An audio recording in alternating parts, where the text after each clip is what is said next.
right, joined by TCU. We'll take an opening statement from Coach Saarloos, then questions for Trey and Sam. Let them go, and then questions for Coach Saarloos. Coach, ready when you are. Yeah, it was a good game. Obviously got off to a good start, and Sam did a really good job in terms of having to kind of deal with the delays, and came back out and just kept doing what he did. Obviously Trey had a pretty decent game, so we haven't done anything yet. Obviously still baseball to be played, but thought it was a good game. Go ahead, Bob. Hey, Trey, I think in 239 at bats on the season, you had 2 home runs coming in. Then today you had 2 slams. What was happening with you today? The approach didn't change from anything I've been doing all season. Today I was able to get 3 out, and that was a pretty good feeling. But for the most part, we just go up there and just take at bats, try to win each pitch, and that was the biggest thing. But nothing really changed other than maybe we had IHOP for breakfast this morning, so that was something big that let's probably do that again. But other than that, it was just going up there and just trying to compete, win pitches, and help my team win. You had pancakes, or what'd you have? I had 2 pancakes and a slab of bacon. Okay. So we'll probably eat the same thing tomorrow. Yeah, I would too. And you ever hit a grand slam in college or high school or anything? Shoot, I've never hit a grand slam on any level of baseball, and it worked out today where I hit 2, but I did, like I said earlier, it's just trying to put up a good swing and win every pitch, and I was able to do that today. And Sam, Jonesburg hits a home run, and maybe Arkansas thinking, hey, we're not out of this thing. Then you shut them down pretty good after that. What happened on the home run then? What was your approach after that? I think I threw him 6 fastballs, so bound to hit one of them, and he hit it pretty hard. So I've always been taught as a starter, like solo home runs don't hurt you. So I just kept my nose down, kept making pitches, and my defense kept making plays behind me.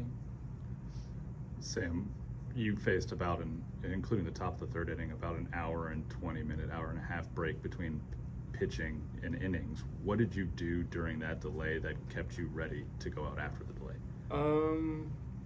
What did I do? I sat down for a little bit, and then I went through, played catch in their indoor, chatted with my teammates, kind of got locked out a little bit, and then got back in my hourglass and locked back in. And when it was about 15 minutes, I played some catch, threw some pitches off the mound, and I was ready to go. Sam, 0 walks for you today. What allowed you to pound the strike zone so consistently? That's something I pride myself off of, is just filling up the zone with all my pitches. Walks are my biggest pet peeve. So any day I have no walks, I'm pretty happy. But I don't strike out a lot of guys, so my defense made a lot of good plays today. I tried to save my bacon once or twice. Yeah, and then Silva had a good play, and Braden always does what he does. So trust defense, throw strikes. That's what I like to do. Yeah, Bob. Trey, you beat Arkansas 18-6, and it was a 20-5. I already forgot what the score was, but they've had a pretty good season, obviously, and you guys have pounded them both times. What's your thoughts on how you guys have handled Arkansas? It's not an Arkansas specific thing. I think it's just just the way that we approach the game. We've kind of preached the last month or so that just go out and just win every battle. That's the biggest thing, and at the end of the game, we'll have won the war, metaphorically, but win each pitch, win each inning, and I think we've done a really good job of doing that the last month or so. We've been fortunate enough to beat a really good Arkansas team twice, but like I said, job's not done yet. They play a good Santa Clara team tonight, so we'll see who we play tomorrow. But just in terms of going out there and just having the approach of just winning each pitch and winning each inning. That's been our biggest thing, and it doesn't matter who we're playing. It's just the next team, really. Trey, you can't hit grand slams unless the guys in front of you get on. What did you see from those guys ahead of you in the order today that you liked out of their at-bats? They just had really good at-bats. I think it started, obviously, Elijah grounded out the first at-bat, but Cabo followed it right up and, had worked a really good walk. And I think that, those type of at-bats really set the tone for a team, especially, whenever you've got, guys like BT and, Cole in front of me, like I said before, Cabo and Elijah. But them seeing a lot of pitches, it really helps us out, later in the order because, we can go up and, we have our chart, we have our sheet and everything, but, there's one thing seeing that and there's another thing seeing the actual pitches that they're throwing. And so that was, a really big thing for them is, just passing the bat, and we've been doing that all year. Just passing the bat, and, trusting the guy behind you will get it done. And, it worked out today, and we were fortunate enough to keep doing that for 9 innings, weather permitted, but we were able to do that for 9 innings, and that was a big thing for us. Trey, you now hold the NCAA postseason record tied with 11 RBIs. How does that make you feel? I actually had no clue until we were going out for the bottom of the 9th, and everybody came up and was congratulating me, and I was like, why are y'all congratulating me? What's going on? Somebody told me that, and I was like, man, that's awesome. It's exciting. Baseball is a crazy sport, and it's a really emotionally taxing game, but to have days like this, this is why we play the sport, because of moments like this. And I can't thank my supporting cast enough, with my teammates, my coaches, and just preaching, loving the process and enjoying the process. That's the biggest thing, because you can have a game like this, but you go to the next game and go over or something like that, and it's really just up and down. So being able to stay even kill, it's really cool. But having my name up there with all those guys, that's pretty special, and that makes me very happy.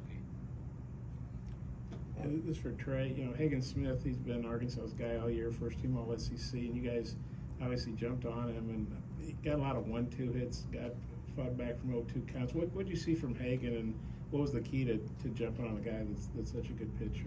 I think it's really more so just like a whole lineup approach and just being aggressive on pitches that we can handle. We were aggressive today. Even our outs were hard. But just being aggressive on pitches that we can handle. Tip the lid to the type of season that he's had, and really all of Arkansas. But Hagen Smith especially. There's nothing but respect to him. But we're the type of team that if we, regardless of whatever the velocity is or anything, we're going to be aggressive on the pitches that we can handle. And we talked about it before the game. Even our outs need to be hard outs. Don't go up there and try to give away at bats and give away pitches. Make hard contact and fight every single pitch. And so that's just that's our MO as a lineup and as a team. And being able to do that against someone like Hagen Smith was pretty special. Last question, we'll go to Zoom. Adam, go ahead. Hey, Trey, checking in from Channel 13 in Houston. Want to know if you got a chance to check your phone yet, notifications from ESPN or text messages. If you have, what's it like? And if you haven't, what do you think it's going to be like? For one, it's going to be pretty overwhelming because I don't get on my phone a lot. I lied. I get on my phone a lot, but having the buzzing and stuff is going to be something where it's like, it's something that just gets annoying and stuff. But it's awesome. It's really cool. First thing I'm gonna do is get out of here and go call my parents and just talk to them about it and stuff, because I know they were watching it. I know they're happy. But it's pretty awesome to be able to do this. Especially with this team and the journey that we've gone through all season, and knowing that we're not done yet, but we'll take it in tonight and go in tomorrow and be ready to play tomorrow. Fellas, congratulations. We'll see you tomorrow. Thank you. All right, we'll shift to the questions for Coach Saarloos. Bob, leads off. Kirk, kind of like I asked Trey, he's obviously had a great year with the RBIs, batting over 300, but 2 home runs all year coming in, and 239 at bats, and then 3 today and 2 slams. What do you think his day, and where do you think that came from?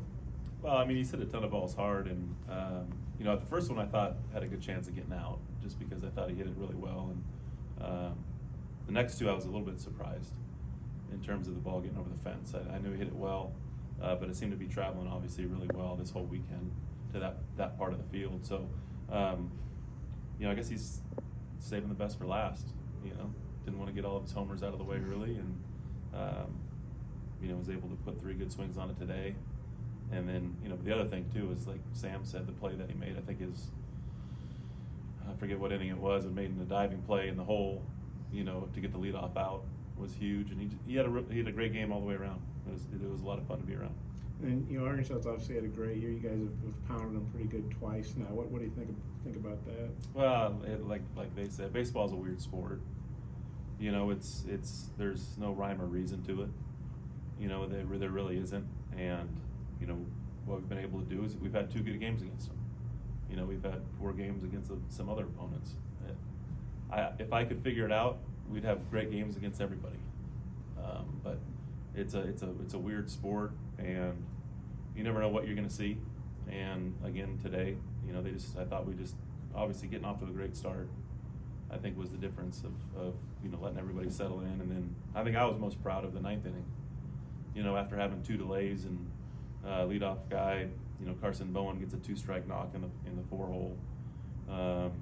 You know, and then obviously Braden gets a backside base hit, and then Cole Fontenelle gets you know, a lucky base hit, you know, kind of bouncer over the first baseman's head. But then, you know, Curtis Byrne, who I don't think had a hit today, took a really professional team at bat in the 9th inning in a game that was out of reach, and hit a ground ball to second base to score 1 and move 1 over.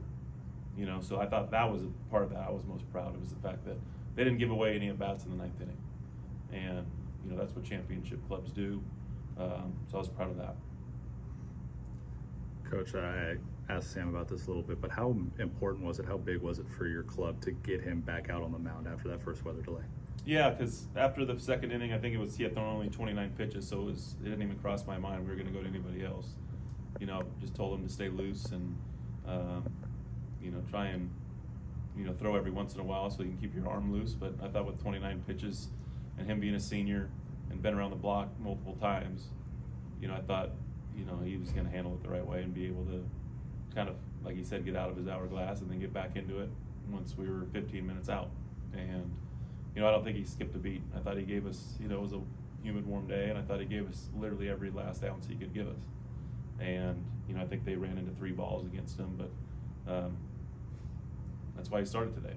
You know, I thought he was going to give us the best chance in terms of we knew what we were going to get from him. You know, and it's typical Sam Stoutenborough.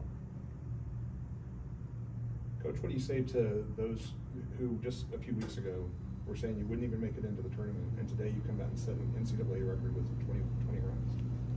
I don't really have anything to say. I mean, to me, it really doesn't matter.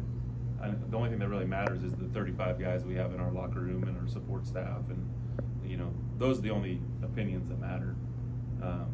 You know, the outside is just noise, and if you listen to it, you'll probably believe it. And, you know, that's why baseball is a really long season.